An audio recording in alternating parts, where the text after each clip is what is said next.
Sup fams, channel Eps. This is the first time that I've done an interview style.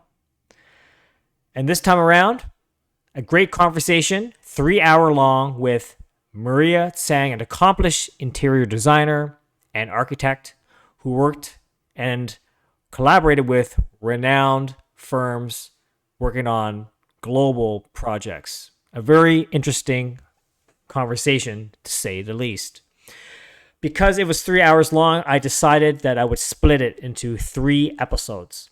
And each episode, I further divided into part 1 and part 2. Please like and subscribe, and please share this incredible content to your fellow friends. Let's begin.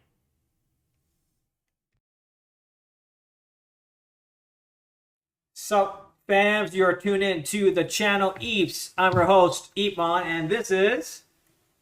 Maria-san. We go way back. This is episode 99, and depending on how long the conversation is going to go, and we've already we're off a tangent already. We're going nuts. Yeah. We could easily split this into two. Yeah. 99, 100. 100. 100. You know what I'm saying? I'm an interior designer.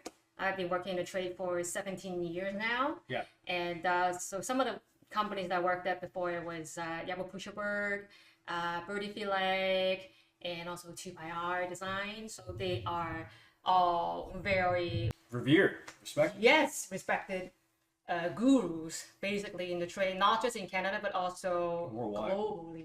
Well, YP. Right? When I go to Japan in October, I'm going to go check out Azaburai Hills. And the residency was actually built by YP. Yeah, I was like, they get were out of talking here. about it. Yeah. Get out of here. Among residents. Among one residents. of the first properties that they just I Yeah. think it's still in construction. 2024, I think they launched it. Just like this year. Is Literally. it done already? I think it's done. So by the time you go over there will check it out. in October. October 2nd. Yeah. Anyways, the founders George and Glenn. Yeah.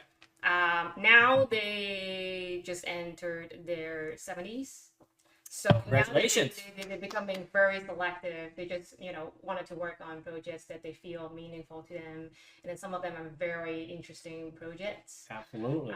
Now that they're so much more established, Yeah. they can allow themselves to, be more selective.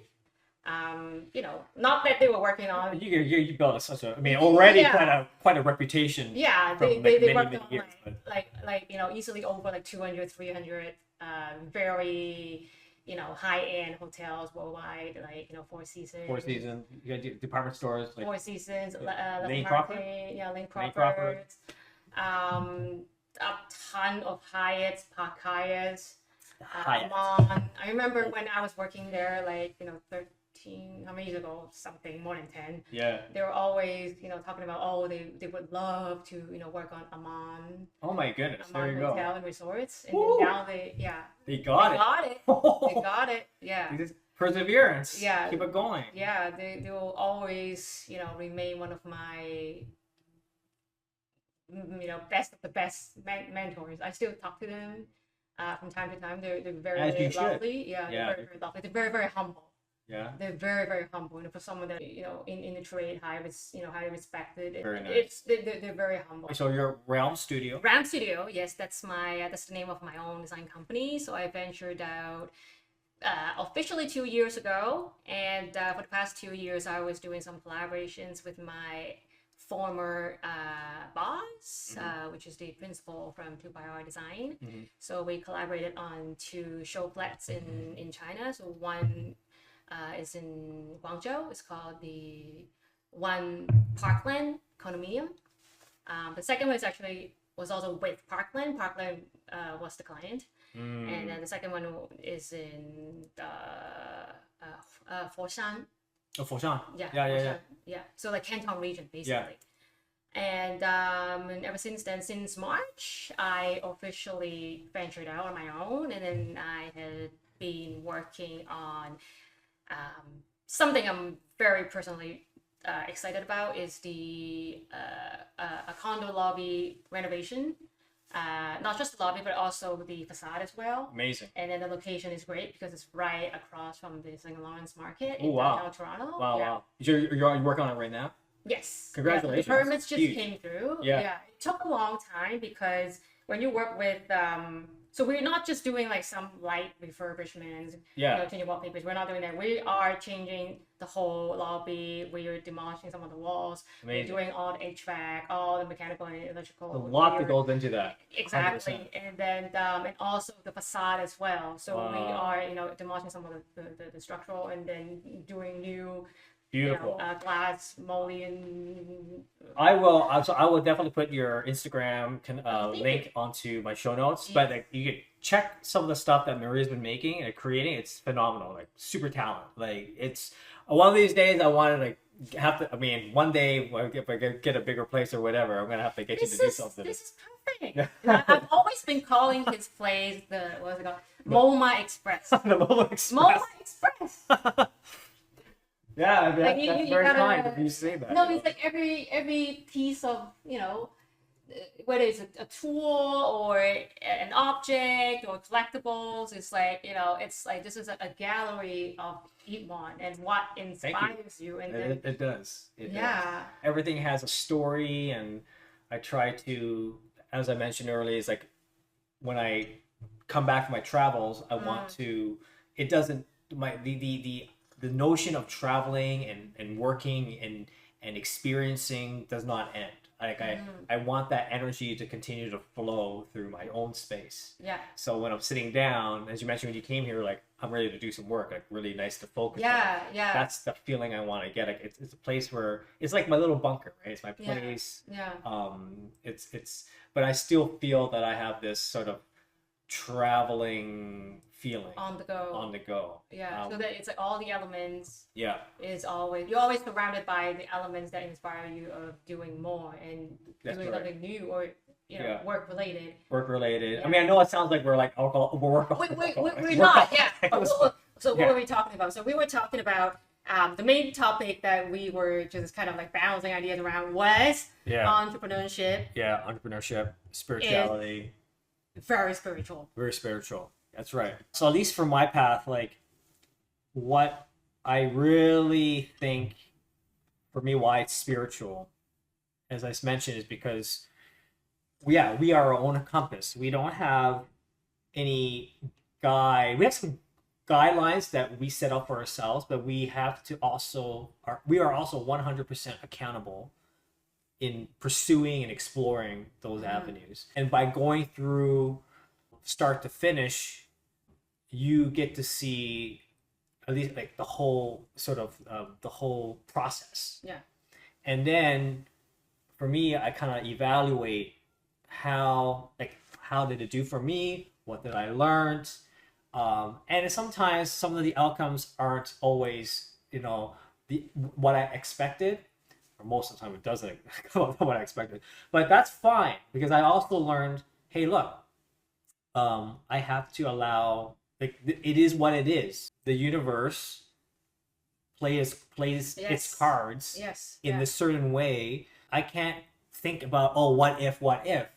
Because this is how it is. It is what it is. In the future, if I were to go through a similar situation, the things that I learned in the past are experiences that allow me to be more, and we were talking earlier, responsive and know how to take action in a way. And we have to explore all those options. And even if we think we got it right, sometimes it's not, we're way off. Yeah. So it's a learning process. It's a wayfinding process. It's self-discovery.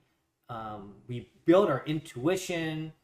And as anything, as entrepreneurs, you're an entrepreneur, I'm an entrepreneur. As anything, when we start, it's always going to be volatile. It's volatile. Yes. And that's the nature of the beast. Yeah. I started mine not too long ago. Yeah. So tell me what. So officially, I've always been working for someone, but they're all very, very well established international design companies. Yeah. So like, when do you know, okay, this is enough for today? Right. Or when do you know when you're gonna pick that up again?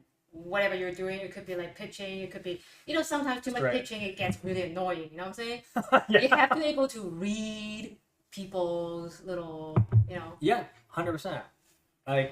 So part of that spiritual momentum is like knowing how to pace yourself, learning how to be patient, learning how to control your own rhythm. Yeah, and also like it's almost like all of this is like you have to take practices to become more charismatic. Charismatic as a person. Yeah. Yeah. Yeah, 100%. Because most of the time it's people. I mean, you can create like beautiful work, beautiful artwork. That's right. But most of the time it's because the client or whoever it's because they like you as a person. Yeah.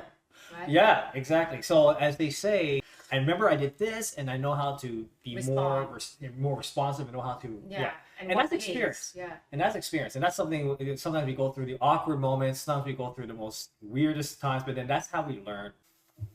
Or maybe equally important. Yeah, that's just like half the battle. Yeah, but then dealing with people is like it's almost like pure using your instinct, right? Yeah. Oh yeah, and then when to use what cap exactly. Absolutely, and the more you do it, every year I realize, at least for me, that I learn how to get better at it. Yeah. And I like, where can I improve? It's a way of life. Yeah. It's a way of life. Yeah.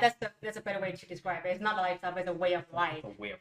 It's a way of life, and at a certain point, you kind of have to. Things gonna happen in your life, and then you will have to choose. Like, do you choose family? Yeah. Do you choose having children or Yeah. one child? Yeah. Is that going to impact what you're doing right now, where you're at, on your career path? Yeah. Yeah. At least in my trade, it's not a family-friendly career at all. But then it also depends on your background, I suppose. How are your finances? Yeah, right? there's a lot of factors. Your partner, A lot of variables at play. Exactly. Me personally, like, it could be potentially, but potentially what? I mean, it could be, like, if I could foresee myself having a family at some point down the road. However, okay, I'm not saying but.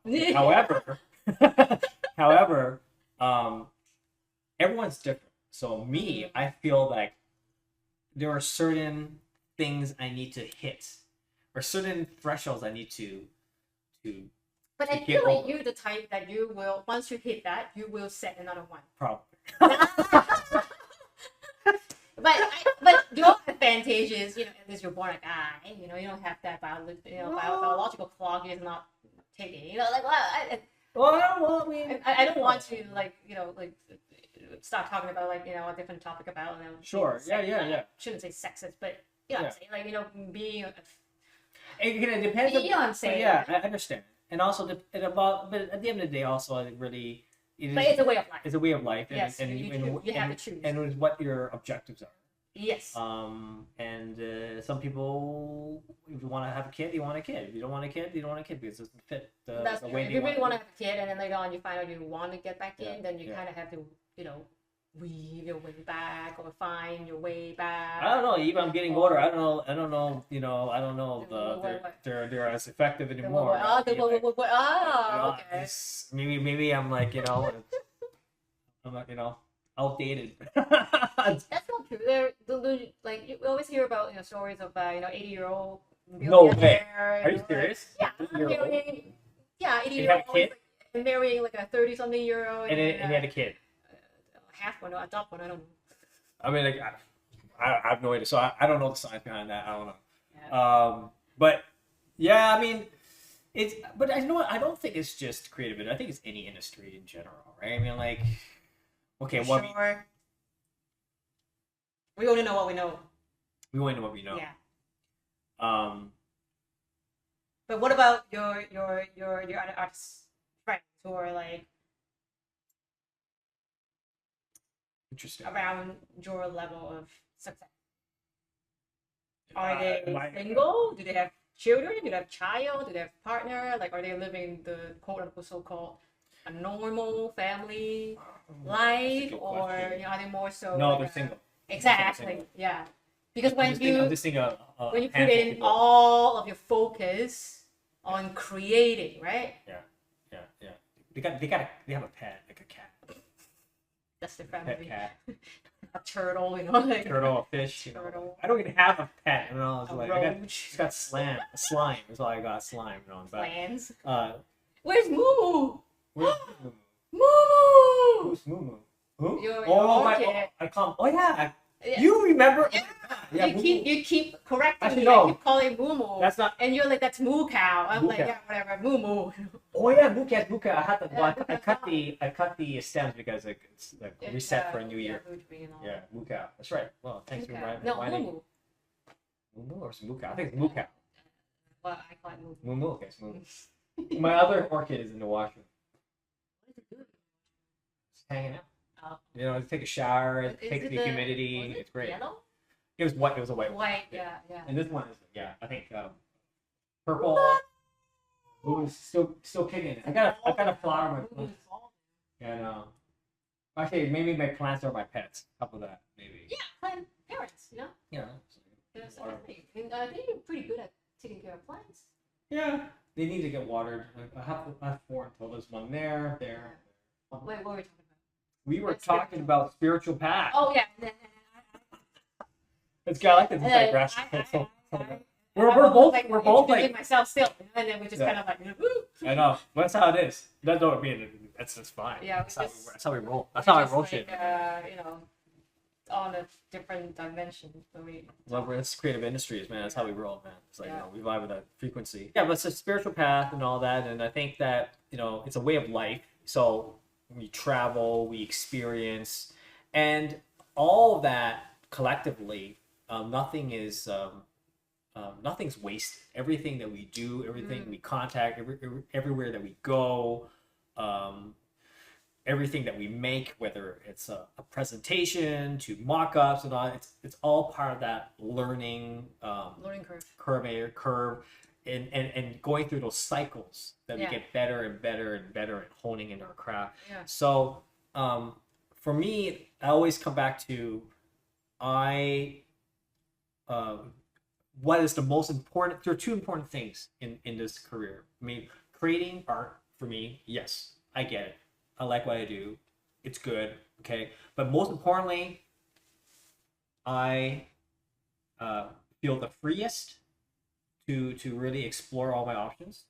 And second is that every time I discover something new about myself. I discover something. See how weird that's the whole spiritual thing kicks in, right? The capabilities, like, oh wow, Yeah. Because if I was to think myself 10 years ago, it's like a box that you didn't know that you had, and then all of a sudden you open it. You're yeah, oh yeah, exactly. It's a box. I was like, if we had this conversation 10 years ago or 20 years ago, like I'll be like, I would have not even fathomed where I have been, where the relationships, the connections that I've made, the network, the people that I've met, like sometimes I step back. Yeah, I catch myself. I step back. Like a third person, right? Yeah. I'm like, okay, like step back. I'm like, holy shit! Like, wow! Like you really have these. You're in this sort of realm. Yeah. No pun intended. Realm studio. But it's like no, like I'm in this sort of situation that, quote unquote, lack of a better word, commands certain access to certain worlds. Whereas someone who's new, who's starting out, would probably look at us, be like, oh, how do you do it? Like, wow. But we were like that when we were starting out. Like, wow, like these guys. But that's what it takes. It takes that inspiration. That's you. Yeah. That's you, right? Because I'm still a newbie, in this whole entrepreneurship kind of thing. What I wanted to jump back to, I was always working with someone, even though I climbed up the ladder pretty quickly because different incidents were, playing into effect, I suppose. That made me climb much faster than most people. So I had the chance to got great travel, mentorship. right? Great mentorship, like great company that I worked with, and then great project I worked on, at the very, very early stage of my career, like I would say mid-20s, I was already a project leader, and I was already traveling, going to Brazil, going to China, going to Europe. I studied in Europe and all that stuff. It wasn't until 2 years ago that I started to, like slowly venturing out. But then I was still collaborating, with a very well-established company, which is 2 Hour Design, and then so really officially, I didn't venture out on my own until this March. But then it's because I knew that, I was kind of like half venturing out like 2 years ago. So maybe I'm too judgmental towards myself. And then maybe I have been too impatient, which is part of what I'm learning in the moment right now, is to, feel grateful, and then, like try to, tell myself to be more patient, and, make sure every opportunity that, arises, you go ahead and try it, at your best capability, and then just leave it to the universe, I suppose, because like entrepreneurship it's a very spiritual animal. You cannot just go and just capture it. There are many different factors that plays into whether you get this gig or not. Right. It could be like a recurring client that approaches you. You thought you're gonna get it, but then at the last moment something happens. And I know what you're talking about. And you're like, oh no. Yeah, I know. Yeah. I understand wholeheartedly what you're talking about. Yeah, and then I went through, from when I started, like it was just a matter of months, right? I went through from saying yes to everything, and I started to like, oh, maybe I should start saying no. So I started like this period of saying no to everything, and then went really quiet, and then I'm like, should I start, like pitching to people that are out of my circle? Yep. This is what I'm recently doing. And I think it's almost like the universe is giving me hints that now is a bit of a downtime. Yeah. Now it's time that you explore network that you haven't talked to yet. That is like out of your comfort zone. Yeah. Right. And then this is part of what we're talking about, how it's like spiritual. There's no map. There's no manual. There's only so much that your mentors can teach you, because they went through the same thing when they were young. Building up their establishment. It's not a cookie cutter. They had their own experience. You have your own experience. Everyone's different. Yeah. So really, like, boils down to, it's a process of trying to train yourself to be charismatic. Because most of the time when people sign a deal with you, maybe they like your work, they like your art, they like your style, they like the past work that you did. But mostly it's because they like you as a person. They trust you. There's this trust. Yeah. Yes. It's a very 100%. I think it's a very it's a people person. It's a people sort of like relationship that is, I think, more powerful than the creation itself in a way. Yes. That's why the emotional connection. Yes. That connection. So the charismatic, yes, emotional connection with other people, and which is why it's very important to put yourself forward. Like don't be afraid to feel vulnerable. You're right. Right. To be raw. I'm not saying like oh, look at me, not like that. Yeah. But like don't. I think that some of the younger people, that's why you can see people with less experience, they tend to dress up more. As people getting more experience and older, they simplify more. Because they know that they have the shit. You don't have to be a peacock and then show off everywhere. Walk around. It's like very Steve Jobs, Yeah. It's very the works, Well, yeah. No, I mean, you know what I'm saying? It's just like, it work speaks for itself, and you're exactly. And then you just, your personality kind of comes out. Yes. As you mentioned, I totally agree. Like, entrepreneurship is a very spiritual path, because and I think it's spiritual because you are your own, and the compass you have to really navigate and find out where the trajectory or paths that you can take, and then you have to explore them all, also with the expectations that perhaps none of them will yield any results, but maybe something, and it never ends. It never ends. Like I'm still a newbie, and you I'm still learning. You well in your 20 years, like since you first started? I started Almost 20 years, EEPMON. right? Oh my goodness, yeah. I think I officially started like maybe 2005, 2006. Yeah, EEPMON. so like 18, 18 years. 18 years. Yeah, Oh my almost God. that, yeah. And it's tough. Yeah, I mean it's tough, and I understand it's not for everyone, but it's I would say it's the most rewarding in a way that. You were ahead of your own time, I would say 15 years ago. Thank you for saying that. It means a lot, actually. Like